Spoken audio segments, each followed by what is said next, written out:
Well, hey, friend. Happy New Year and welcome to the podcast. And if we haven't met, my name is Lisa Mustard, and I'm a podcaster, mom, wife, licensed therapist, life coach, and personal development junkie. And this podcast is all about mental health and wellness topics for counselors, their clients, and those just interested in leveling up their emotional health. And you can learn more about me over at my website, which is lisamustard.com. And you can also grab my free ebook, which is 15 Easy Habits That Support Your Mental Health. Just tap the link in the show notes to grab that free download. So as I said in my episode from earlier this week, January 2024 is going to be a little bit different than my usual Wednesday episodes. In fact, I'm not releasing this on a Wednesday. I'm releasing this on a Thursday. So that's different right there. But this is also the second episode for the week and for the month. And I have every intention to give you more actionable tips that you can take to live out your best life, not just in January of this year, but throughout the year. So the podcast is going to pivot just a little bit. And some of the tips I share won't resonate with you, and that is completely fine. Just, my hope is that you take what you need and leave the rest, but definitely take what you need and take action as it suits your life and whatever it is that you're going through. Now, before we dive into today's topic of positive self-talk, I wanted to answer a few listener questions that I recently received. So the first question I got was, Lisa, how can we work together? Okay, so this is a question that I can go down various paths with. If you're someone who's looking for a life coach, here's how we can work together. I am not taking on therapy clients, but I am taking on a few new life coaching clients. And life coaching is more about setting goals and implementing them on things that you want to accomplish now, where therapy is a lot about processing past hurts, past trauma. So moving forward is the goal of life coaching. Some people in therapy might be cool with actually having a life coach. Definitely talk to your therapist before doing that, because a lot of the times your therapist can also act as your life coach. So that's one way we can work together. And if you would like to learn more about my life coaching, there's a form that you can fill out. Go ahead and fill it out. And if we are a fit, I will then send over a booking calendar link, and we can have a free 20-minute consultation to go even deeper. And sometimes people only need that 20-minute consultation call to actually take action on things they want to work on in their lives. So if you're hesitant, don't be. 20 minutes might be just what you need, but we'll figure it out on that consultation call. Okay, the second way that we can work together is if you're wanting to start a podcast, I can also help you there. I offer podcast coaching, mainly one session at a time for an hourly rate. But if you need more than just a one-time session, I can definitely offer you a podcast coaching program. And the other way we can work together is if you want to start a podcast and you want someone to do the heavy lifting for you, as in be your podcast producer or manager, I can also help you there as well. And if you're interested in any of these, definitely fill out that coaching form I mentioned earlier. Just click the link in the show notes, and that is the way that we get started. So like I said, once you fill that form out, I will then send over my scheduling link to schedule a free consultation to see if we are a fit for each other. Okay, the next question I got was, Lisa, I really enjoyed your last episode on setting intentions for 2024, and I was curious to know what your intentions are for this year. Excuse me. Okay, great question. And thanks for being interested. I appreciate it.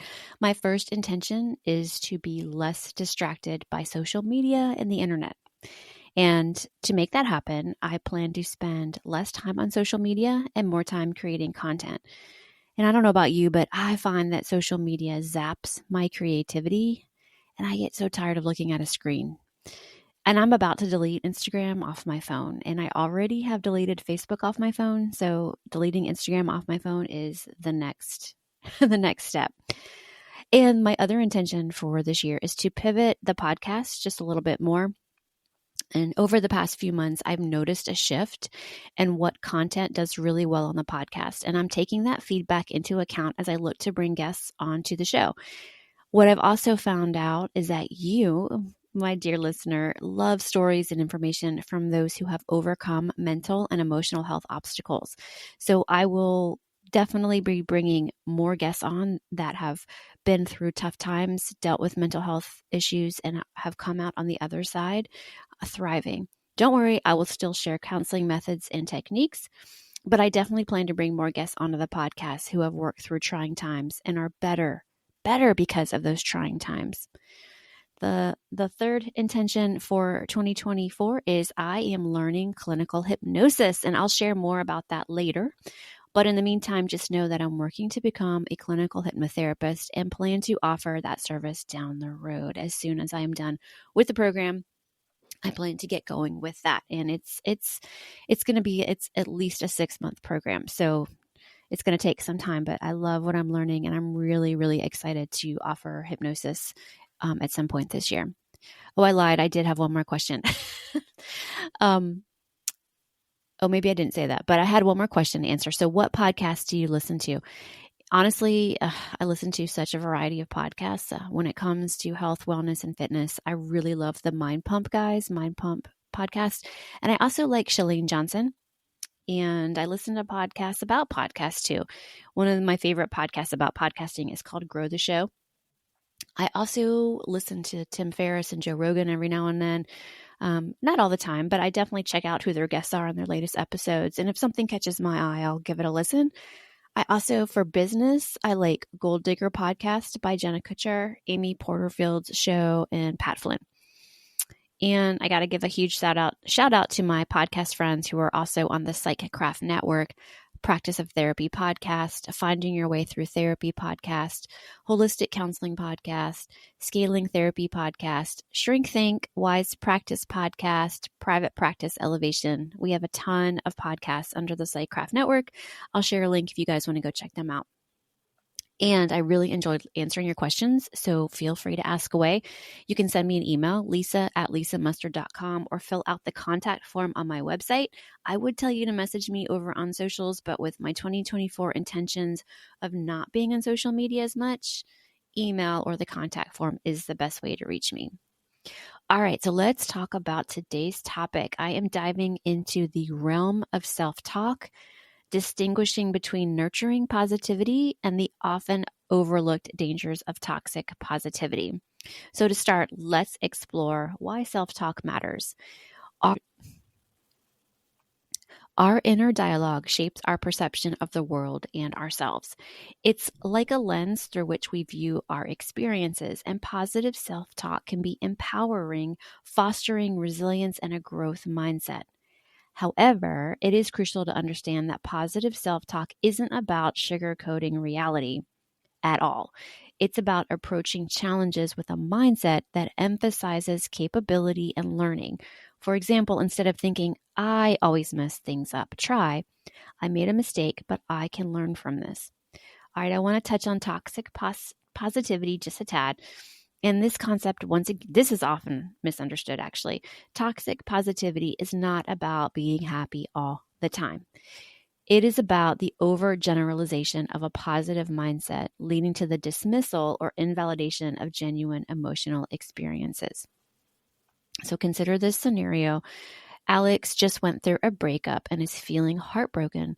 A toxic positivity response might be, there are plenty of fish in the sea. Just move on. Just get back out there. This response invalidates Alex's feelings. A more empathetic approach would be, hey, I'm here for you. It's okay to feel upset. How can I support you? Okay, so that's toxic positivity. Just know that teens love to throw that around right now. I guess TikTok is all about toxic positivity. At least I know I hear that a lot from the peer groups around here. All right. So how can you practice positive self-talk? It's like strengthening a muscle, and your gains are made over time. Cognitive behavioral therapy, also known as CBT, suggests that every negative self-thought originates from a core belief, often formed in childhood. Challenging these beliefs is key. Here's a simple exercise on how to work on those negative beliefs. Identify negative thoughts, label them as unhelpful, provide evidence to the contrary, write or think the opposing viewpoint, and then edit the thought to be healthier. So let me walk you through an example. This might help you really solidify this exercise. You're working on a project and you hit a roadblock. The negative thought might be, I'm just not good enough to solve this problem. I always fail in these situations. Now let's turn this around by walking through that exercise. So number one, identify the negative thought. I'm not good enough to solve this problem and I always fail. Let's label it as unhelpful. Recognize this as a harsh self-criticism. Number three, provide evidence to the contrary. Recall past successes and learning experiences. So think about times in the past where you were successful. Write or think the opposing viewpoint. So I am capable of tackling challenges. Every problem is an opportunity to learn and grow.